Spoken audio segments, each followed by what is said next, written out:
Most welcome in this session. Today we shall discuss the most important topic realism philosophy of education. इस video में हम discuss करेंगे शिक्षा में यथार्थवाद जो कि मोस्ट इम्पॉर्टेंट टॉपिक है बीएड, एमएड और अदर टीचिंग कोर्सेज का। इसके साथ साथ में मोस्ट बेनिफिशियल होगा कॉम्पिटिटिव एग्ज़ाम्स जो टीचिंग से रिलेटेड हैं, चाहे वो exam UGC NET, CTET, UP TET, ठीक है, बीएड, एमएड, पीजीटी एजुकेशन और जो भी एग्ज़ाम जहाँ पर यथार्थवाद के रियलिज्म, ठीक है, या फिलॉसफी या एजुकेशन के क्वेश्चंस पूछे जाते हैं।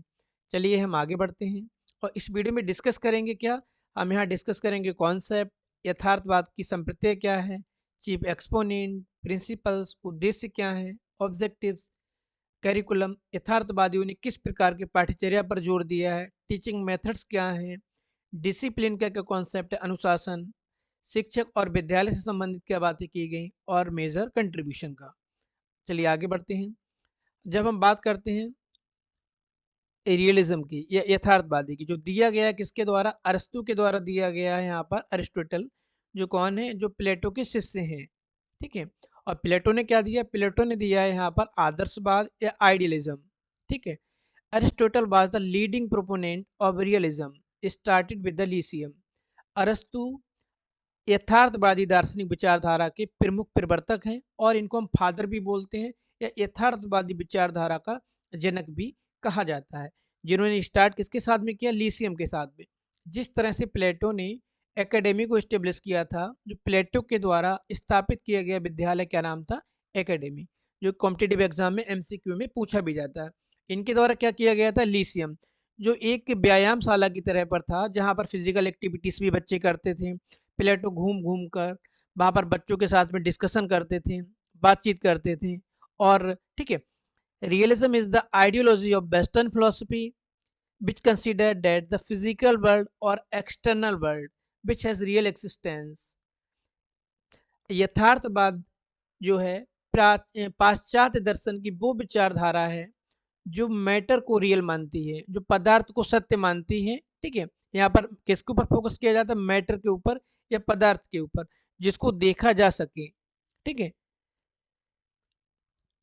भौतिक संसार ही सत्य है मानते हैं यहाँ पर, जो हमारा फिजिकल और एक्सटर्नल वर्ल्ड है जिसका रियल में एक्सिस्टेंस है, जिसका अस्तित्व है, वो सत्य है, ठीक है, वही वास्तविक है।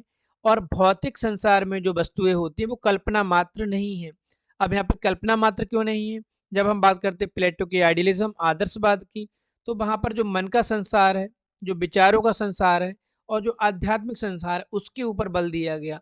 लेकिन अरस्तु के द्वारा विचारों के संसार, मन के संसार या स्पिरिचुअल वर्ल्ड को रिजेक्ट कर दिया और इन्होंने कहा कोई स्पिरिचुअल वर्ल्ड आध्यात्मिक संसार नहीं होता है, जो है वो वस्तु जगत या जो फिजिकल वर्ल्ड या जो यथार्थ संसार वही सत्य है, ठीक है। तो इन्होंने उनके कॉन्सेप्ट को रिजेक्ट कर दिया।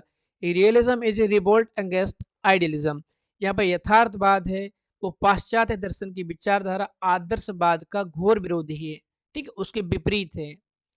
बेस्ड ऑन रियलिटी, जो तथ्यों के ऊपर, जो वास्तविकता के ऊपर बल देता है, थिंग्स रेदर देन वर्ड्स। यहाँ विचारों की तुलना पर वस्तुओं को बल दिया जाता है, ठीक है। विचारों को रिजेक्ट कर दिया जाता है, केवल वस्तुओं के ऊपर तुलना दिया गया है जिसको हम देख सकते हैं, ठीक है। आगे बढ़ते हैं। World is around us, that is world, object is real rather than ideas. यहाँ पर बात की जाती है कि वह संसार सत्य है, वर्ल्ड इज अराउंड अस, कौन सा, जो संसार हमारे चारों ओर है, जिसमें हम रहते हैं, जिसमें हम एक दूसरे को देखते हैं, जिसमें हम वस्तुओं को देखते हैं, ठीक है। संसार हमारे चारों तरफ है, वह यथार्थ संसार है, भौतिक संसार ही है जो हमको दिख रहा है और जो हमको दिख रहा है वो सत्य है। True reality is outside the mind for responding to our conception and perception. भौतिक जगत सत्य है, यहाँ पर फिजिकल वर्ल्ड की बात हुई, यहाँ पर बात हुई किसकी, एक्सपीरियंस की, जो अनुभव करते हैं वो सत्य है। अनुभव के मतलब यहाँ पर हम वस्तु जगत में जो अनुभव करते हैं वो सीधे कॉन्क्रीट वे में करते हैं, अब्स्ट्रैक्ट वे में नहीं होता है या मूर्त रूप से करते हैं। तो एक्सपीरियंस यहाँ पर सत्य है और इंद्रियों के द्वारा जो ज्ञान प्राप्त किया जाता है वो ज्ञान सत्य होता है। लास्ट में फिर से बोलते हैं, जो संसार हमारे चारों ओर है वह यथार्थ संसार जो दिख रहा है वही सत्य है। अल्टीमेट रियलिटी क्या है? मैटर, या मैटर के ऊपर फोकस किया गया, आइडियलिज्म में विचारों के ऊपर फोकस किया गया। आगे बढ़ते हैं। अब हम यहाँ पर बात करते हैं प्रमुख समर्थक कौन है, प्रमुख प्रतिपादक कौन है जो कि यथार्थवाद को समर्थन देते हैं। तो पहला हमारा यहाँ पर है अरस्तु, जो कि लीडिंग प्रोपोनेंट है या जनक है यहाँ पर किसके? यथार्थवाद के, और प्लेटो के शिष्य हैं। यहाँ पर बात करते हैं जॉन मिल्टन की, जो कि बहुत मेजर रोल प्ले करते हैं, और इसके साथ साथ में जॉन मिल्टन का इंग्लिश लिटरेचर में भी बहुत अपना अलग कंट्रीब्यूशन है। जॉन लॉक की बात करते हैं, इरेस्मस की बात करते हैं, फ्रांसिस बेकन। फ्रांसिस बेकन ने यहाँ पर साइंटिफिक सब्जेक्ट को इंक्लूड करने का यहाँ पर बात की है, और जितने भी रियलिस्टिक स्कूल होंगे वहाँ पर साइंस सब्जेक्ट कंपलसरी होगा। मतलब बच्चे के अंदर साइंटिफिक एटीट्यूड डेवलप करेंगे, या बच्चे के अंदर वैज्ञानिक प्रवृत्ति का विकास करना। कमेनियस जो की बात करते हैं यहाँ पर सेंस को ट्रेन करने का, इंद्रियों को प्रशिक्षण दिया जाए। Herbert Spencer, Ross, Bertrand Russell. और इंडियन फिलोसफर में जब हम बात करते हैं तो यहाँ पर आते हैं हमारे स्वामी रामतीर्थ, जिन्होंने, ठीक है, जो यथार्थवादी विचारधारा है उसको सपोर्ट किया है, उसका समर्थन किया है प्रॉपर वे में। आगे बढ़ते हैं। यहाँ पर हम बात कर लेते हैं यथार्थवाद के रूप या रियलिज्म, फॉर्म्स ऑफ रियलिज्म। चार टाइप के यथार्थवाद की यहाँ पर बात की जाती है। पहला हमारा ह्यूमनिस्टिक रियलिज्म, मानवतावादी यथार्थवाद, जहाँ पे इरेस्मस, जॉन मिल्टन ने सपोर्ट किया है। सोशल रियलिज्म, जहाँ पर हम बात करते हैं सामाजिक यथार्थवाद की, जॉन लॉक और लॉर्ड मॉन्टेग के द्वारा। ठीक, अगला है हमारा सेंस रियलिज्म, जिसको बोलते हैं इंद्रियवादी या इंद्रिय जन्य यथार्थवाद, बेकन और कम्युनिस्ट के द्वारा। उसके बाद न्यू रियलिज्म, नव यथार्थवाद, जो दिया गया बर्ट्रैंड रसेल, व्हाइटहेड और रस्क के द्वारा। ठीक है, तो यहाँ पर जब हम बात करते हैं ह्यूमनिस्टिक रियलिज्म की, मानवतावादी यथार्थवाद, तो मानवतावादी यथार्थवाद यही है किस तरह से ह्यूमन सोसाइटी है, जो ह्यूमन बींग है, वो अपने आप को वहाँ पर हैप्पी फील कराएगा, किस तरह से वो अपने आप को आगे बढ़ाएगा, कैसे जीवन को सुखमय बनाएगा। इन्होंने जो रोम का साहित्य है, प्राचीन लिटरेचर है, उसके ऊपर एम्फेसिस किया है। ठीक है, आगे है हमारा सोशल रियलिज्म, सामाजिक यथार्थवाद। तो सामाजिक यथार्थवाद में, ठीक है, इनके अनुसार मनुष्य वास्तविक जीवन जब जी सकता है जब वो सोसाइटी में अपने आप को बहुत अच्छे से इस्टेब्लिश कर लेगा, अपने आप को स्थापित कर लेगा। ठीक है, इसके बाद में आ जाता है हमारा कौन सा? Sense realism. यहाँ पर बात करी जाती है क्या, कि इंद्रियों के द्वारा, जो सेंस के द्वारा जो ज्ञान प्राप्त होगा, ठीक है, senses is the gateway of learning. यहाँ पर कहा गया है इंद्रियों के द्वारा जो ज्ञान प्राप्त किया जाता है, या इंद्रियां जो होती हैं वो ज्ञान का आधार होती हैं। और जब लास्ट में आता है हमारा न्यू क्लासिकल या न्यू रियलिज्म, ठीक है, नव यथार्थवादी, ये बात करते हैं तार्किक चिंतन पर, भौतिकतावादी पर। ठीक, आगे बढ़ते हैं। अब हम जो मेन रहेगा हमारा वो रहेगा यहाँ पर प्रिंसिपल्स, क्या यहाँ पर सिद्धांत हैं यथार्थवादियों के। तो पहला सिद्धांत है यहाँ पर एक्सटर्नल वर्ल्ड या फिजिकल वर्ल्ड इज रियल और बिलीव इन मटेरियल वर्ल्ड और ऑब्जेक्ट। वस्तु जगत सत्य है और वस्तु जगत में ही ये विश्वास रखते हैं, भौतिक जगत में विश्वास रखते हैं। और जो स्पिरिचुअल वर्ल्ड है, जो आध्यात्मिक संसार है, जो विचार जगत है, उसको रिजेक्ट कर दें। इन्होंने विचारों को प्रधानता नहीं दी है, इन्होंने केवल भौतिक जगत को प्रधानता दी है, जिसको हम देख सकते हैं। अगला है यहाँ पर senses are the gateway of knowledge और लर्निंग। इंद्रियां ज्ञान का द्वार हैं। कम्युनियस के द्वारा कहा गया है कि जो नॉलेज इंद्रियों के द्वारा दी जाएगी, जो नॉलेज ज्ञानेंद्रियों के द्वारा दी जाएगी, उनकी ड्यूरेबिलिटी ज़्यादा रहेगी, अधिक समय तक स्थायी रहेंगी, और जो ज्ञान प्राप्त होगा वो प्रत्यक्ष ज्ञान होगा, रियल ज्ञान होगा। जैसे विचार जगत की जब हम बात करते हैं तो कोई भी चीज़ वहाँ पर सोच लेते हैं। ठीक है, तो विचार जगत में क्या होता है, विचार जगत में बोलते हैं अगर हम किसी चीज़ का इन्वेंशन करते हैं, किसी चीज़ का आविष्कार करते हैं, तो वहाँ पर क्या होता है कि हम बोलते पहले थॉट हमारे माइंड में आते हैं, कि हमारे माइंड में थॉट आया, हमने ये चीज़ बनाया।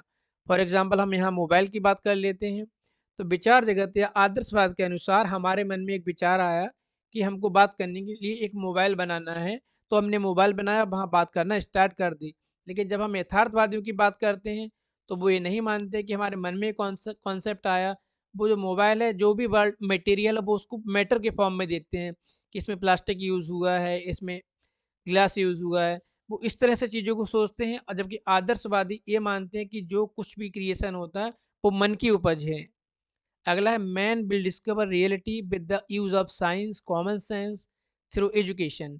मनुष्य यहाँ पर जो सत्य की खोज करता है, जो वास्तविकता की खोज करता है, वो विज्ञान के द्वारा कर सकता है, कॉमन सेंस के द्वारा कर सकता है और शिक्षा के द्वारा कर सकता है, ना केवल आध्यात्मिकता के साथ में जो वास्तविक दुनिया है उसकी खोज की जा सकती है।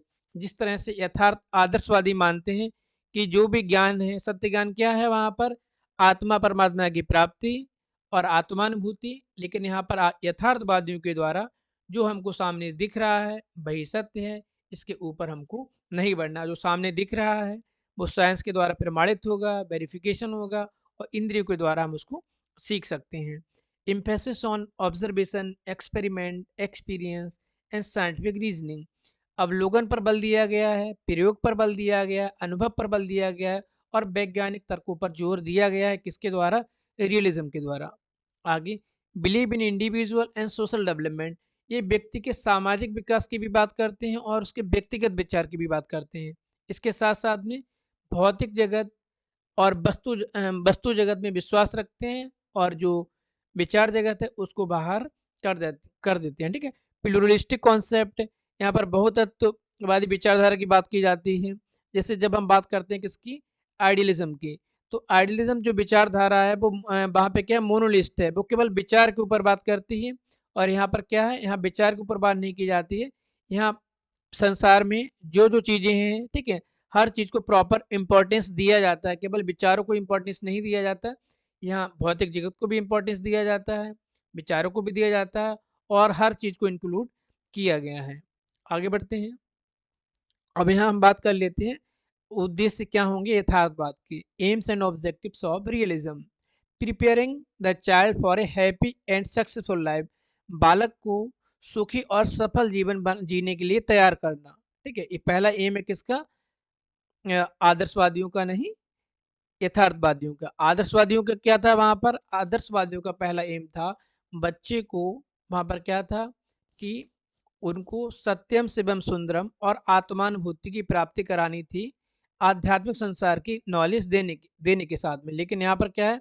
बच्चे को हैप्पी और सक्सेसफुल लाइफ प्रोवाइड करनी है। वो कैसे कराएंगे? वो साइंस की यूज के द्वारा, मैटर को दिखाने के बाद में। आगे बढ़ेंगे। Preparing the child for a real life. बालक को वास्तविक जीवन के लिए तैयार करना। ठीक है। अगला हमारा यहाँ रहेगा developing the physical and mental power of the child. बच्चे की शारीरिक और मानसिक शक्तियों को विकसित करना, ये ऑब्जेक्टिव है। Developing the training and senses.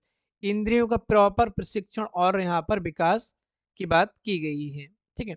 आगे बढ़ते हैं। Education should provide the knowledge of both science and external world. शिक्षा इस तरह की हो जो बालक को संसार की या भौतिक संसार की संपूर्ण जानकारी प्रदान करे, सोसाइटी समाज की जानकारी प्रदान करे। इसके साथ साथ में जो उनका भौतिक संसार है उसमें जो भी ऑब्जेक्ट हैं उनके बारे में वहाँ पर बताएं। To develop scientific attitude. बालकों में जो वैज्ञानिक प्रवृत्ति है या वैज्ञानिक अभिवृत्ति उसका विकास किया जाए। Imparting vocational attitude. बालक के अंदर व्यावसायिक ज्ञान को भी बढ़ाया जाए, उनको व्यवसाय ज्ञान भी प्रदान किया जाए। आगे बढ़ते हैं। करिकुलम की अब हम यहाँ पर बात करते हैं कि पाठ्यचर्या कैसी रहे यथार्थवादियों के अनुसार। तो यहाँ पर जो पाठ्यचर्या की बात की गई थी, प्रॉब्लम सेंटर्ड रहेगी, यहाँ पर समस्या आधारित या विषय सेंटर्ड, सब्जेक्ट सेंटर्ड, विषय आधारित। इसके साथ साथ में प्रैक्टिकल को भी यहाँ पर इम्पोर्टेंस दिया गया कि प्रैक्टिकल या प्रयोगात्मक पक्ष जो रहेगा उसको समाहित किया जाएगा। Physical activities has educational values.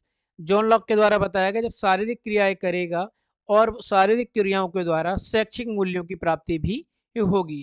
ये जॉन लॉक का स्टेटमेंट है। ठीक है। इसके बाद में यहाँ पर extensive use of pictures, TLM की बात की गई थी। टीचिंग लर्निंग मटेरियल की पढ़ाई के साथ साथ में चार्ट मॉडल का यूज किया जाए, ये बात की गई थी कमेनियस के द्वारा, जिन्होंने बात और भी की थी क्या? सेंसेस को यूज करने का। ठीक है। जब पिक्चर्स यहाँ पर यूज होंगे तो और ज्यादा सेंसेस हमारी यूज होंगे, मल्टी सेंसुअल। ठीक है। Use object in education. यहाँ पर जो ऑब्जेक्ट रहेंगे उनको यूज करना, एक कॉन्सेप्ट दिया गया था मैडम मरिया मॉन्टेसरी के द्वारा, जो ऑलरेडी दी है मॉन्टेसरी मेथड या ठीक है। आगे बढ़ते हैं। नेचुरल साइंस रहेंगे यहाँ पर इनके करिकुलम में। प्राकृतिक विज्ञान, फिजिकल साइंस रहेगा, बायोलॉजिकल साइंस जीव विज्ञान रहेगा, मैथमेटिक्स रहेगा, भूगोल का अध्ययन करना रहेगा बच्चों को, हिस्ट्री भी रहेगी इंक्लूड, एस्ट्रोनॉमी और व्यवसाय प्रशिक्षण। ठीक है। बेकन ने यहाँ पर एक प्रॉपर जो दिया फोर्स वो दिया है साइंस के ऊपर कि हर विद्यालय में साइंस या विज्ञान रहेगा। इसके बाद में बच्चे को लिटरेचर साहित्य भी पढ़ाया जाएगा और फिलोसफी की भी बात की जाएगी। ठीक है। आगे हम बात कर लेते हैं यहाँ पर मेथड्स की कि टीचिंग मेथड्स क्या रहेंगी, शिक्षण विधियाँ। तो यहाँ पर जो शिक्षण विधियाँ रहेंगी, ठीक है, वो सेंसस ट्रेनिंग रहेंगी कम्युनिस्ट के द्वारा, इंद्रिय प्रशिक्षण, ठीक है, एक्जर्सन और टूर ये रहेगा जॉन मिल्टन के द्वारा। इनके द्वारा बताया गया कि बच्चे को सोसाइटी में जब हम घुमाएंगे, भ्रमण पर लेके जाएंगे, तो वहाँ पर बच्चा अवलोकन करेगा और चीज़ों को वास्तविक ढंग से समझ पाएगा। ऑब्जर्वेशन एंड एक्सपेरिमेंटेशन की बात की गई है जॉन लॉक के द्वारा। इंडक्टिव और डिडक्टिव दिया गया है यहाँ पर ऑलरेडी अरस्तू के द्वारा ही, और ह्यूरिस्टिक मतलब खोज विधि की बात यहाँ पर की गई, जो कि एक साइंटिफिक मेथड हमारा है। Things rather than the word, शब्दों की तो यहाँ पर विचारों की तुलना, ठीक, वस्तुओं के ऊपर फोकस करना। First object and their exposition, सबसे पहले हम ऑब्जेक्ट बच्चों को दिखाएंगे वहां पर ले जाकर, फिर उसके बाद में उसकी हम व्याख्या करेंगे, उसके बारे में जो प्रॉपर्टीज होंगी वो बताएंगे। Use of audio visual aids, यहाँ पर श्रव्य दृश्य सामग्री का प्रयोग किया जाएगा। Education should be given through को करिकुलर एक्टिविटीज, यहाँ पर जो शिक्षा दी जानी है वो पाठ्य सहगामी क्रियाओं के माध्यम से दी जाए, जिसमें बच्चे मनोरंजन के साथ में चीजों को सीखें। आगे बढ़ते हैं, यहाँ पर डिसिप्लिन की बात कर लेते हैं। तो discipline based on love and sympathy, यहाँ पर जो डिसिप्लिन रहेगा वो प्रेम और सहानुभूति के आधार पर रहेगा। डोंट बेस्ड ऑन पनिशमेंट, दंड का कोई प्रावधान नहीं है, ना ही बच्चे को फियर वहाँ डराना है, ना ही बच्चे को धमकाना है। कहने का मतलब यहाँ पर सेल्फ डिसिप्लिन की बात की गई है, लेकिन यहाँ पर जो डिसिप्लिन रहेगा वो प्रॉपर वे में रिस्ट्रिक्टेड रहेगा, बच्चों को फुल फ्रीडम नहीं रहेगी अकॉर्डिंग टू द जो हमारा दर्शन है कौन सा, प्रकृतिवाद, जहाँ पर बच्चों को फुली फ्री कर दिया गया। तो यहाँ पर सेल्फ डिसिप्लिन रहेगा, लेकिन तब भी बाउंडेशंस रहेंगी। The school wants to provide such a physical environment, विद्यालय जो होंगे इस तरह का भौतिक वातावरण प्रदान करेंगे कि बच्चे अनुशासित होकर वहाँ ज्ञान प्राप्त करें। ठीक है। और जो अनुशासन है वो उनकी लाइफ का एक मेजर पार्ट बन जाए, उनकी आदतों में शामिल हो जाए। इसके बाद में हम टीचर की हम बात करते हैं। यहाँ पर यथार्थवाद आदर्शवाद दोनों टीचर को प्राइमरी मानते हैं। इसके बाद के जो दर्शन है वो टीचर को सेकेंडरी और स्टूडेंट को प्राइमरी मानते हैं। सुप्रीम एंड इम्पॉर्टेंट प्लेस, यहाँ पर जो शिक्षक है वहाँ यथार्थवादियों के द्वारा सर्वोच्च स्थान दिया गया, और एक उच्च, ठीक है, जो कि बालकों को वास्तविकता के साथ में परिचित कराते हैं कि रियलिटी क्या है। A teacher should be educated and well versed with the customs of beliefs, rights and duties of people and trends. एक शिक्षक को शिक्षित होना चाहिए, लोगों की मान्यताओं के बारे में जानना चाहिए, अधिकारों के प्रति बच्चों को जागरूक करे, वहाँ पे कर्तव्यों के प्रति, और जो रीति रिवाज होते हैं उनसे अच्छी तरह वहाँ पे अवेयर हो। He must have fully mastery of knowledge और प्रेजेंट नॉलेज। ठीक है। यहाँ पर जो टीचर रहेगा वो अपने कंटेंट के ऊपर पूरा स्वामित्व रखेगा, उसकी मास्टरी रहेगी वहाँ पे, किस तरह से बच्चों को वो कंटेंट प्रेजेंट कर रहा है। He must have fully mastery of knowledge, यहाँ पर जो टीचर रहेगा उसकी अपने कंटेंट के ऊपर कमांड रहे, जो टॉपिक वो बच्चों को पढ़ाने जा रहा है वहाँ पर। ठीक है। एबल टू एक्सपोज, और कंटेंट जो भी रहे वो उसको और ज़्यादा डिटेल में एक्सपोज कर पाए और ज़्यादा डिटेल में बढ़ा पाए, गाइड कर पाए। टीचर ना बहुत ज़्यादा आशावादी हो और ना बहुत ज़्यादा निराशावादी हो। ठीक है। आगे, he should define simple rule, वो बच्चों को सीधे सीधे नॉर्मल वे में चीज़ों को पढ़ाए, ना कि बहुत टिपिकल वे में कि बच्चे समझने में सक्षम ना हो पाए। Teacher must have knowledge of subject matter, teacher के पास अपने विषय वस्तु का ज्ञान होना चाहिए, और वो बच्चे के नेचर के बारे में भी जाने और उनकी क्या आवश्यकता हो इससे भी परिचित रहे। अब हम बात कर लेते हैं यहाँ पर स्कूल की। तो school organization would be based on real needs of society, जो विद्यालयों को निर्माण किया जाए उनको इस तरह से किया जाए वो जो समाज की आवश्यकताएं होती उनको पूरा वहाँ पर करें। ठीक है। और जो वेल प्लान रहेंगे, जो विद्यालय बनाए जाएंगे वो प्रॉपर वे में सिस्टमेटिक रहेंगे और ऑर्गेनाइज्ड रहेंगे। अगला हमारा यहाँ पर school mirror of the society, विद्यालय को समाज का दर्पण माना गया है यथार्थवादियों के द्वारा। Science class in every school is must, Bacon. ठीक है। यहाँ पर बेकन ने कहा कि विज्ञान की कक्षाएं हर विद्यालय में प्रमुखता के साथ में होंगी, इसके बाद में ही आगे की चीज़ों को बढ़ाया जाएगा। सपोर्ट टू को एजुकेशन, सह शिक्षा को यहाँ पर बढ़ाया गया है। अब बात कर लेते हैं यहाँ पर कंट्रीब्यूशन की। It emphasis on practical knowledge, जो कि प्रैक्टिकल नॉलेज के ऊपर बल देता है, ठीक है। और साइंस और टेक्नोलॉजी को यहाँ पर इंक्लूड किया गया है। इसके साथ साथ प्रोग्रेसिव टीचिंग मेथड्स हैं, ठीक है। और development of proper attitude among students, बच्चों के अंदर एक सकारात्मक अभिवृत्ति का विकास करते हैं, को एजुकेशन को प्रमोट करते हैं। लास्ट में हमारा यहाँ पे हो जा रहा है कि जो लिमिटेशंस है, लिमिटेशंस में क्या है, लिमिटेशंस में यही है कि इन्होंने कोई इंपॉर्टेंस नहीं दिया है किसके ऊपर, इंटरनल वैल्यूज़ के ऊपर या इटरनल वैल्यूज़, जो शाश्वत मूल्य हैं हमारे, और जो high ideals of the life, जो हमारे जीवन के जो हमारे जीवन के आदर्श हैं, उनको बिल्कुल स्थान नहीं दिया है। और क्या किया गया, मैक्सिमम जो इम्पोर्टेंस दिया गया है वो साइंटिफिक सब्जेक्ट को दिया गया है। और इन्होंने इग्नोर किया है यहाँ पर किस चीज़ों को, इमोशंस को इग्नोर किया है, इमेजिनेशन को इग्नोर किया गया है। और जो कि एक हेल्दी लाइफ के लिए दोनों चीज़ों की ज़रूरत होती है। ऐसा नहीं कि फिजिकल वर्ल्ड के थ्रू ही हर चीज़ों की प्राप्ति हो जाएगी। तो नेक्स्ट वीडियो में हम बात करेंगे नेचुरलिज्म या प्रकृतिवाद की, जो कि अब यहाँ पर आदर्शवाद और यथार्थवाद दोनों एक दूसरे के अपोजिट थे। अब यथार्थवाद, प्रकृतिवाद और प्रयोजनवाद सिमिलर रहेंगे, थोड़ी सी असमानताएं रहेंगी। तो नेक्स्ट वीडियो में हम बात करते हैं प्रकृतिवाद की। तब तक के लिए थैंक यू।